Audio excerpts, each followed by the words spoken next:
Dark days of the recession are knocking at the door, claim the IMF and the World Bank. Are you worried? Well, you should be, because it's unavoidable now. In this video today, we will discuss why the IMF is warning the world of upcoming recessions and how bad it is. The International Monetary Fund will cut its forecast for 2.9% global growth in 2023 due to rising chances of a recession and financial instability, according to Managing Director Kristalina Georgieva. Georgieva said that the outlook for the global economy was darkening and will even become worse in light of the shocks brought on by the COVID-19 outbreak, Russia's invasion of Ukraine, and climate disasters on every continent.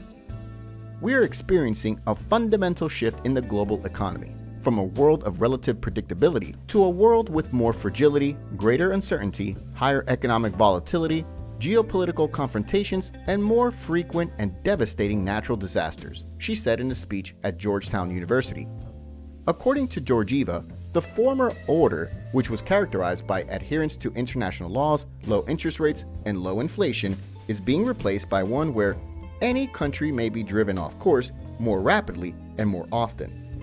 The fact that all three of the world's major economies, Europe, China, and the United States, are now slowing down is dampening the market for exports from emerging and developing nations, where high food and energy costs are already a problem. The IMF will lower its 2023 growth forecast from 2.9% when it releases its World Economic Outlook the following week. This will be the fourth time this year that the prognosis has been lowered.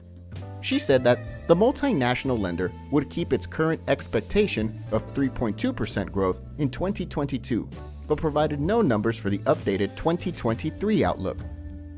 The war in Ukraine and threats to the global economy will take center stage during the annual meetings of the IMF and the Globe Bank, which will be held in Washington the next week, and bring together finance ministers and central bankers from all around the globe. Georgieva claims that the IMF expects at least 2 quarters of economic contraction in the countries that account for around 1/3 of the world economy this year or the next year. Moreover, she said, due to diminishing real incomes and rising prices, a recession will appear even when growth is robust.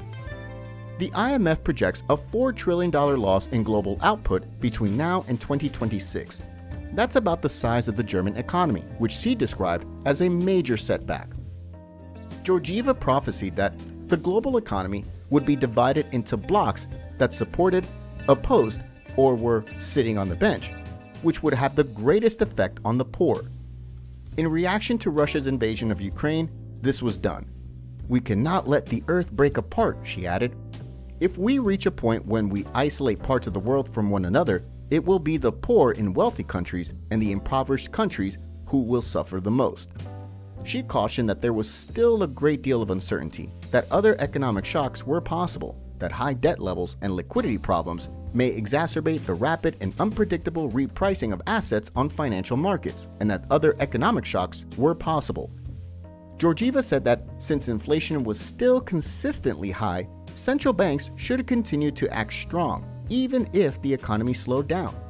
She said in a CNBC interview that Jerome Powell, the chairman of the U.S. Federal Reserve, was setting monetary policy on a very constrained path, but the IMF predicted interest rates would be somewhere in the 4% zone in 2022 and 2023.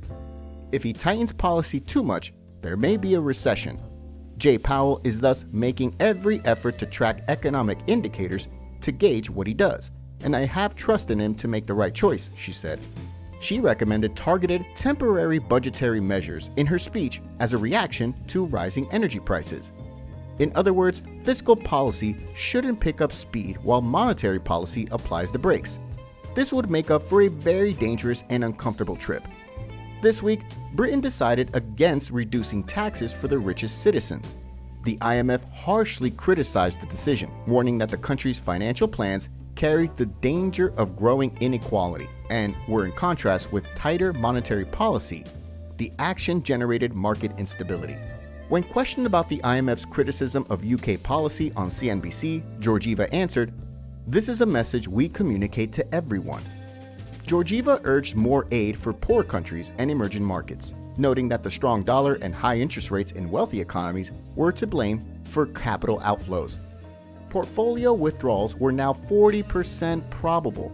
She also asked private creditors, including China, who hold the bulk of the world's debt, to address the possibility of a growing debt problem in emerging countries. So what do you think about the whole crisis? Drop your thoughts in the comment section below. Thanks for watching.